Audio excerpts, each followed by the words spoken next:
Assalamualaikum warahmatullahi wabarakatuh. Halo sahabat TV 10, berjumpa dengan saya Max Nata tentunya di Koko Kongko bareng komunitas. Apa kabar hari ini? Semoga selalu sehat ya. Dan tentunya Max Nata nggak sendirian. Di edisi dan episode Koko kali ini kita kedatangan tamu dari komunitas Rumah Banjarsari. Ada di samping saya, tepat di samping saya ada Pak Zen selaku ketuanya, kemudian ada Pak Joko ini selaku koordinator program-program yang ada di Rumah Banjarsari. Nah, apakah teman-teman yang ada di rumah ini sudah kenal dengan Rumah Banjarsari atau bahkan sudah pernah berkegiatan di sana gitu kira-kira. Nah, hari ini kita mau ngobrol-ngobrol santai saja, kenal lebih dekat tentang Rumah Banjarsari. Jadi misalkan nih ada yang belum kenal, ada yang belum tahu atau pernah lewat gitu, ini apa gitu. Jadi penasaran, kita kenalin hari ini. Pak Zen, kalau ngomongin soal Rumah Banjarsari, ini kan bangunannya bangunan lama ya? Ya. Bangunan bisa dibilang tua begitu? Ya, bangunan kolonial Inggris lah, campuran antara bangunan Belanda dengan bangunan Jawa kan seperti itu. Jadi tinggi, ya, betul. Kesannya kolonial gitu. Jadi ini bangunan yang kolonial, kemudian ini boleh diceritakan dulu, ini awal mulanya seperti apa, tadinya bangunan apa, kemudian dimanfaatkan untuk masyarakat ini seperti apa? Ya, itu bangunan ini dibangun waktu kekuasaan Mangkunegoro VII. Itu sebuah kawasan sebenarnya Vilapak. Itu kita berada di ujung sebuah monumen, sekarang kita disebutnya Monumen Banjarsari, Monumen 45. Dulu namanya Vilapak, itu kawasan elit pada masa itu yang didesain oleh seorang desainer yang sama dengan yang mendesain Pasar Gede.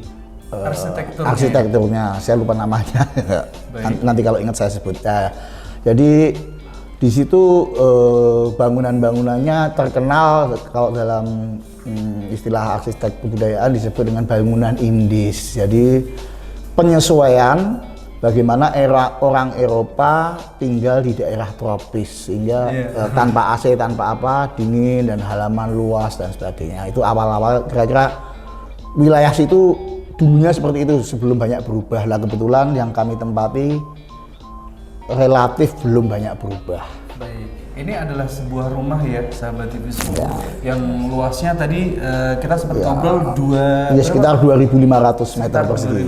2.500 meter persegi. Saya ke Pak Joko sebagai koordinator program. Seluas 2.500 meter persegi ini ada fasilitas apa saja yang disediakan oleh Rumah Banjarsari ini? Ya. Kalau terkait dengan fasilitas yang kami sediakan di Rumah Banjarsari, yang pasti kita punya ruang terbuka, kemudian kita punya ruang tertutup. Baik. Ruang tertutup itu artinya kita punya indoor. Itu ada studionya.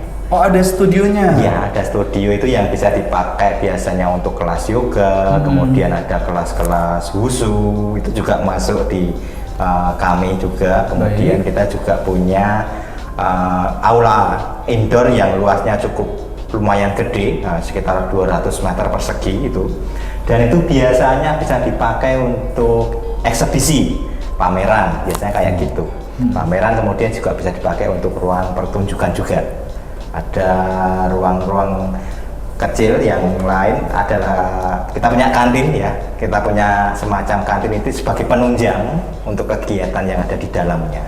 Seperti itu, Mas. Jadi fasilitas yang disediakan ya sahabat TV 10 ini cukup lengkap dan juga ada pilihannya. Tadi kalau misalkan mau berkegiatan di luar bisa berarti juga pakai outdoornya. Kalau takut kehujanan masuk. Tergantung konsep acaranya mas seperti apa. Betul, tergantung konsep acaranya dan juga tentunya melihat apa ya, musim ya. Karena akhir-akhir ini sempat hujan juga, tapi masih sering kemaraunya gitu. Cuaca masih susah ditebak. Iya, betul. Dan saya tambah ada juga musola, selain kantin. Nanti kalau kita berkegiatan lama di sana jangan khawatir ada kadang-kadang kan misalnya ada yang berkegiatan syuting film juga dari pagi sampai malam bisa sholat, kamar mandi cukup bersih, tempat makan minum juga ada ya seperti itulah.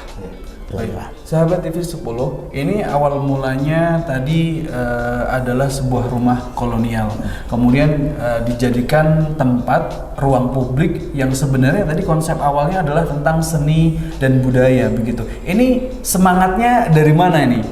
Ya, Boleh diceritakan dulu awal mula semangatnya seperti apa begitu?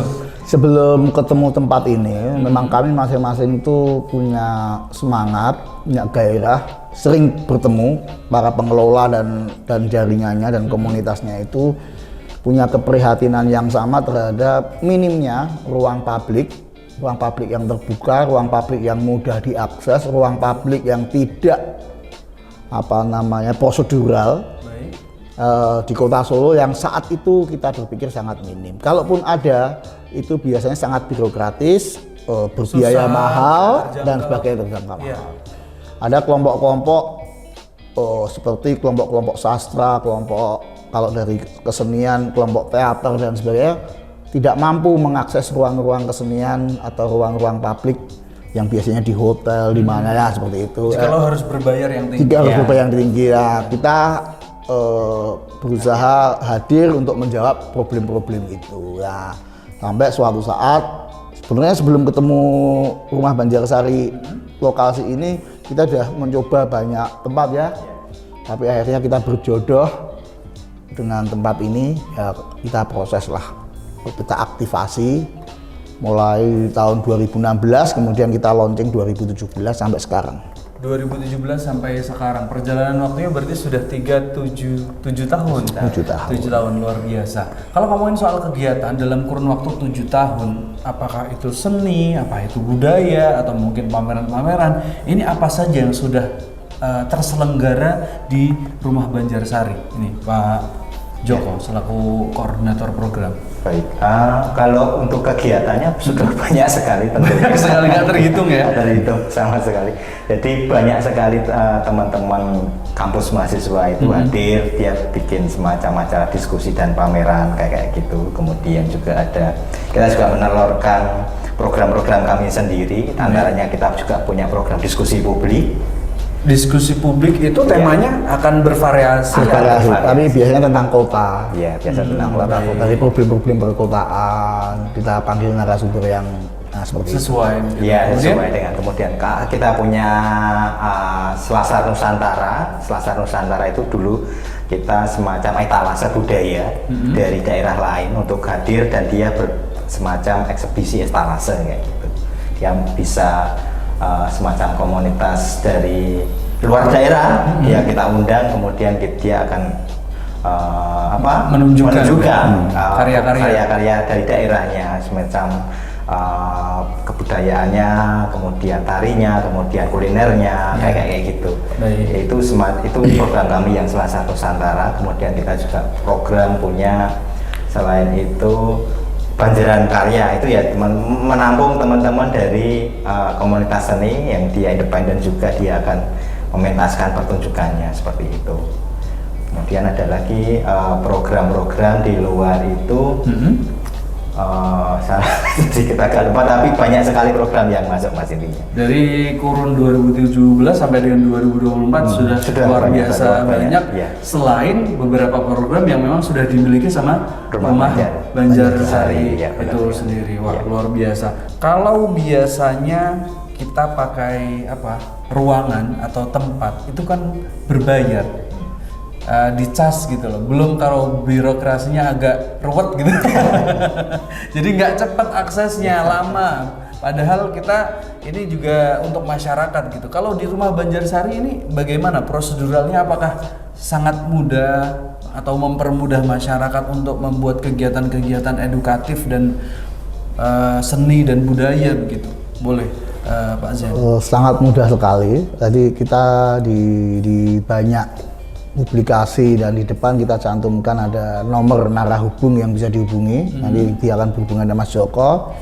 Tinggal mau acaranya seperti apa, kita lihat jadwal, apakah jadwalnya bertabrakan atau tidak, aktivitasnya seperti apa, maksud tujuan dan sebagainya. Baru nanti kita bisa berhitung biaya-biaya yang harus keluar. Seperti itu. Dan biasanya, tapi teman-teman juga yang lama-lama mengenal Rumah Banjarsari ya cukup jujur, sehingga saat mereka berkegiatan dan mereka punya sponsor, mereka juga menyampaikan itu di awal. dan membayar bahkan lebih.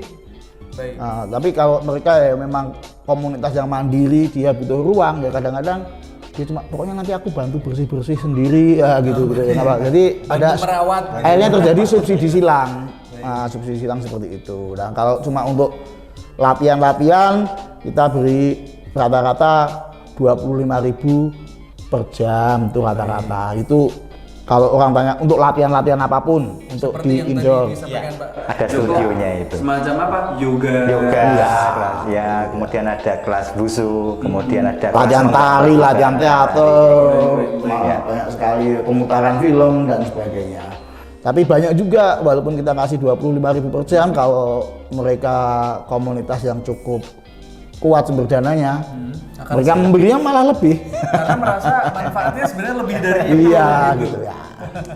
Jadi buat teman-teman yang ada di rumah, kalau misalkan ada program kegiatan susah nyari tempat di Solo ini yang terjangkau, kemudian aksesnya mudah dan tempatnya juga luas, ada pilihan berbagai macam, bisa datang ke Rumah Banjarsari. Kita akan kembali sesaat lagi, kita lanjut ngobrol-ngobrol bersama komunitas Rumah Banjarsari. Jangan kemana-mana.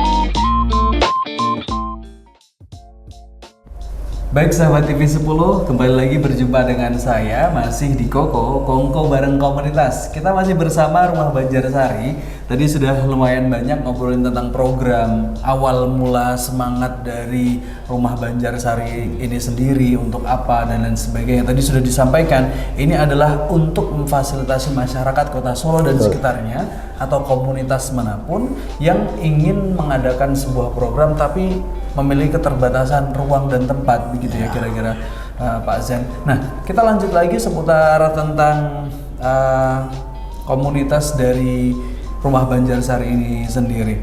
Kegiatan yang sudah dilakukan kan banyak sekali, termasuk kegiatan yang melibatkan berbagai macam komunitas ya Pak Joko ya. Nah, ini komunitas apa saja yang sudah pernah menyelenggarakan dan kerjasama sama Rumah Banjarsari ini, kalau boleh di-spill? Baik, banyak ya, lumayan banyak sekali. Termasuk ada komunitas apa itu sastra itu Pak ya, dari Pawon, komunitas Pawon, ya, komunitas sastra sebelum pandemi itu aktif. juga ada. Ini sekarang juga ada komunitas sastra, komunitasnya Mas Yudit Eha itu aktif. Itu aktif juga. Terus komunitas apa peneliti naskah-naskah kuno, sadra. Termasuk itu yang heritage itu juga Surakarta ada. Heritage Itu juga masuk ke program kami juga, dia sering mengadakan diskusi di tempat kami.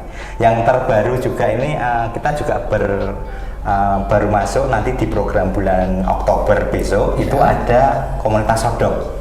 Solo Documentary Festival. Solo Documentary Dia akan masuk dan bekerja sama dengan kami nanti di bulan Oktober di tanggal 17 sampai 19 besok dia akan mengadakan festival film dokumenter di Rumah Banjarsari. Wah, ini juga undangan buat seluruh masyarakat. silakan hadir. Bisa meramaikan kegiatan yang ada di Rumah Banjarsari, kerjasamanya dengan Solo Dokumentari akan menunjukkan film-film dokumenter ya. Nanti boleh dikepoin di Instagramnya Rumah Banjarsari dan juga ada di YouTube-nya Rumah Banjarsari ya. Official. Ya, Nah, itu kan beberapa kegiatan sudah terlaksana dengan baik. Bagaimana kalau kegiatan yang rutin? Tadi sempat ada beberapa komunitas yoga, kemudian apalagi? Mohon maaf tadi. Wusu. Kelas menggambar juga ada. Kelas menggambar juga ada. Gambar untuk anak ya. Kalau yang ada di rumah, barangkali kayaknya pengen wusu. Selama ini nggak ketemu nih sama wusu. Ini bisa langsung datang ke Rumah Banjarsari untuk ikut. Nanti ketemu sama koordinatornya juga ya. Benar sekali Mas. Langsung saja, jadi tidak ada prosedur yang rumit-rumit. Datang nanti ketemu koordinator atau pelatihnya, sudah langsung. Kalau ngomongin soal salah satu program juga yang memang tadi sudah disebutkan sama Pak Joko, flashback dulu dari 2017 banyak kegiatan yang berlangsung ya sahabat TV 10, pada akhirnya 2020 ini kan ada apa ya, musibah yang memang semua orang ngerasain yang mengakibatkan akhirnya banyak elemen masyarakat yang harus vakum, tidak boleh kemana-mana, tidak boleh mengadakan kegiatan di luar, dan ini juga termasuk yang terjadi di Rumah Banjarsari. Rumah Banjarsari.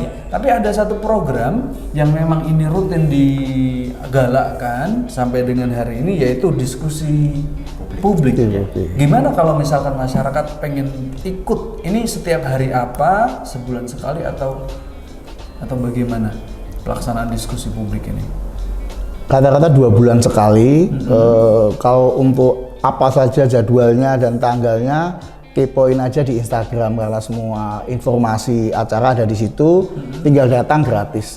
Oh, itu gratis? Gratis. Saya kira harus bayar karena itu mungkin diskusi publik. Atau... Nah, bahkan narasumbernya pun tokoh-tokoh ya, karena kita kekuatan jaringan komunal juga, mereka tidak kita kasih honorarium, bahkan datang sendiri kalau misalnya dari Jogja, ada yang dari Surabaya kalau memang dia narasumber yang kita butuhkan. Itu semangat berbagi. Nah ya, atau kadang-kadang saya ngepasin, jadi saya tahu ada tokoh yang diundang di UNS untuk bicara apa, saya hubungin, dia bicara siang, malamnya saya undang di Rumah Banjarsari. Sekaligus memanfaatkan momen pembicara-bicara datang ke Solo gitu ya.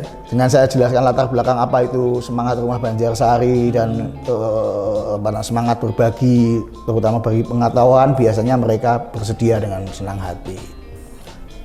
Ada satu pesan yang penting juga buat masyarakat Kota Solo dan sekitar yang hari ini mungkin sudah tahu Rumah Banjarsari, tapi karena melihat Rumah Banjarsari ini rumah kolonial yang agak tua gitu, kemudian bisa nggak ya anak muda main ke sini gitu?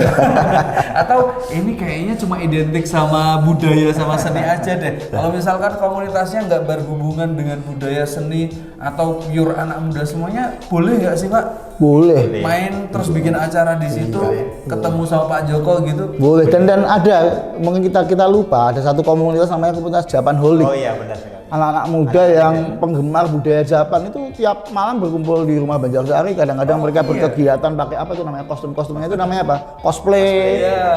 Cosplay seperti yang mereka sukai tentunya ya. Ya, dan itu anak-anak SMA sampai itu, dan mereka nyaman-nyaman saja, nggak apa-apa, dan kita juga memberi mereka ruang. Wah, ini juga berarti ruang yang beneran memang terbuka untuk umum saja.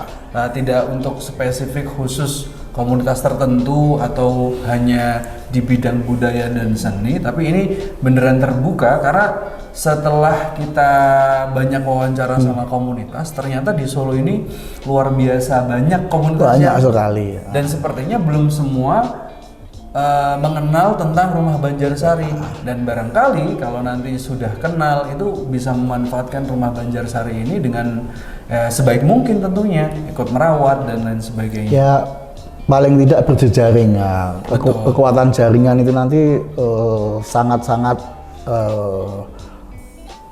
menguatkan semuanya. Kemudian satu lagi, komunitas Rumah Banjarsari juga melahirkan namanya komunitas Wong Sorot. Apa itu Pak? Komunitas Wong Sorot itu tadi sewaktu pandemi karena sepi, jadi ada orang sutradara, aktor, kemudian filmmaker dan sebagainya kumpul, nggak ada kerjaan, kemudian kita berkumpul, yuk kita bikin sandiwara mini seri. Terjadilah itu, menamakan diri komunitas Wong Sorot, dan sudah melahirkan sekitar 22 episode film pendek tayang di YouTube-nya Rumah Banjarsari. Wah, dengan nama Dalem Ageng. Luar biasa. Ini dari pandemi terbitlah sebuah kreasi. Lahir. Ya, ternyata ada hikmahnya juga pandemi. Betul. Tapi setelah pasca pandemi, bukan berarti tidak mau, tetapi kan mereka jadi punya pekerjaan lagi. Betul, akhirnya kembali ke aktivitas masing-masing. Susah mencari titik temunya, walaupun kita masih sering ketemu ngobrol untuk sharing gagasan dan sebagainya, tapi untuk waktu-waktu luangnya kan jadi susah. Yang dosen kembali ngajar, yang aktor juga sudah main film yang beneran. Kalau dilihat dari kepengurusan dari Rumah Banjarsari, apakah ini teman-teman memang aktivis-aktivis budaya dan seni saja atau malahan dari masyarakat sekitar dari Rumah Banjarsari itu sendiri? Seperti Pak Zen ini boleh cerita budayawan atau seniman di bidang apa begitu? Saya lebih banyak ke apa ya, kalau boleh dikatakan networking lah. Saya networking, saya berjejaring dengan banyak kalangan seniman, aktivis dan semuanya. Nah, dari situlah saya membangun basis kekuatan di Rumah Banjarsari, kemudian dibantu banyak orang yang sampai sekarang masih setia di jalur itu adalah Mas Joko. Dulunya banyak, ada 7 orang, tapi masing-masing ada pekerjaan yang harus ke Makassar, harus apa. Tapi kita tetap berhubungan. Kemudian dari situ model kepengurusan kepengurusan kami tidak struktural, sangat cair. Ya sudah, saya sebagai katakan pimpinan atau ketua, Mas Joko koordinator program-programnya, pengurusnya itu ya masing-masing komunitas itu sendiri, sangat cair, dan mereka rata-rata memang aktivis komunitas. Jadi aktivis komunitas, entah komunitas seni, komunitas budaya, komunitas intelektual, dan sebagainya gitu. Jadi sebenarnya pembentuk programnya ya komunitas-komunitas itu sendiri, seperti Sodok. Mereka punya festival. Nah, Mas Joko tinggal bagaimana men-set up-nya, jadwalnya, kemudian ya teknisnya seperti apa, kayak gitu. Karena kan ya sifatnya masih relawanisme ya, yang kepengurusan di Rumah Banjarsari. Jadi kalau kita misalnya punya uang ya dengan mudah kita bayar sekretaris, bayar ini, tapi ini kan tidak ada. Ya, seperti itulah kira-kira. Ini luar biasa ya sahabat TV 10. Berjuang ya, artinya berjuang bersama untuk memberikan ruang yang cukup untuk teman-teman komunitas atau siapapun itu yang memiliki background pengen ngadain acara yang bermanfaat, event untuk publik gitu, silahkan datang ke ruang publik Rumah Banjarsari. By the way, hari ini luar biasa cerita-ceritanya, semoga menginspirasi teman-teman semuanya untuk tetap terus berjuang di luar sana dan juga serve untuk masyarakat gitu ya. Pak Zen, terima kasih hari ini sudah sama-sama Mas di TV 10. Pak Joko juga semoga sukses terus program-program yang ada di Rumah Banjarsari. Semoga abis ini jadi banyak yang tertarik gitu. Banyak yang pengen ngadain acara di Rumah Banjarsari. Satu, tempatnya luas, fasilitasnya banyak, ada pilihannya, affordable ya, tidak seperti tempat-tempat yang lain yang mahal, kemudian aksesnya itu mudah, tidak birokratif, itu yang penting. Dan ini sekarang ada hal yang cukup penting dan menggembirakan, sudah lahir media TV baru, TV 10, TV lokal yang itu bisa menyuarakan bukan hanya Rumah Banjarsari, juga komunitas dan kegiatan-kegiatan lain ya. Saya juga mengucapkan selamat untuk TV 10, semoga terus maju. Amin. Terima kasih hari ini sudah mampir. Kita ketemu lain waktu lagi, Bapak. Nanti kita ngobrol-ngobrol lagi di Rumah Banjarsari. Semoga berjodoh di sana. Silakan.